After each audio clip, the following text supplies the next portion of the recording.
Hi friends, welcome to my channel Sumathi mini vlogs. అందరు ఎలా ఉన్నారు? నేనైతే చాలా బాగున్నానండి. మీరు కూడా బాగున్నారని అనుకుంటున్నాను.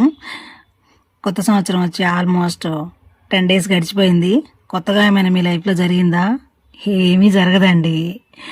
కొత్త సంవత్సరాలు వస్తే కొత్తగా ఏమీ జరిగిపోవు లైఫ్లో ఏదైనా మనం కావాలనుకుంటే మనమే కష్టపడి మన లైఫ్ని మార్చుకోవాలి. అంతేగాని కొత్త సంవత్సరాలు వచ్చినంత మాత్రాన మన లైఫ్ ఏం చేంజ్ అయిపోదు.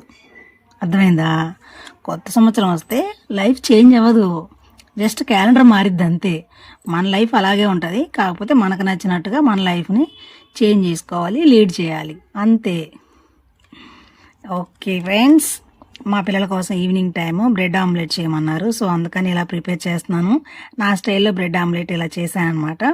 బ్రెడ్ ఒక 3 eggs అండ్ దానికి కావాల్సిన అన్నీ వేసేసుకొని ఐటమ్స్ అన్నీ అండ్ ఒక బ్రెడ్ని రోస్ట్ చేసుకొని దాని మీద ఆమ్లెట్ వేసేసుకొని చేశానండి. మా పిల్లలకైతే చాలా బాగా నచ్చింది, చాలా బాగా కూడా వచ్చింది. చూసారు కదా ఎంత బాగా వచ్చిందో.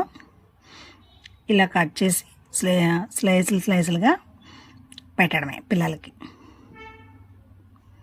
చూసారా ఎంత బాగా వచ్చిందో బ్రెడ్ ఆమ్లెట్. ఎప్పుడైనా ఒకసారి ఈవినింగ్ టైం పిల్లలకి స్నాక్స్ లాగా ఇలా చేసి పెడుతుంటాను వాళ్ళు అడిగినప్పుడు. మా పాపకు పెడుతున్నాను చూడండి.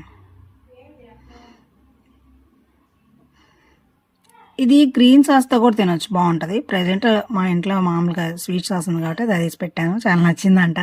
మీకైతే ఈ వీడియో నచ్చితే ప్లీజ్ సబ్స్క్రైబ్ చేసుకొని సపోర్ట్ చేయండి. ఓకేనా ఫ్రెండ్స్, బాయ్.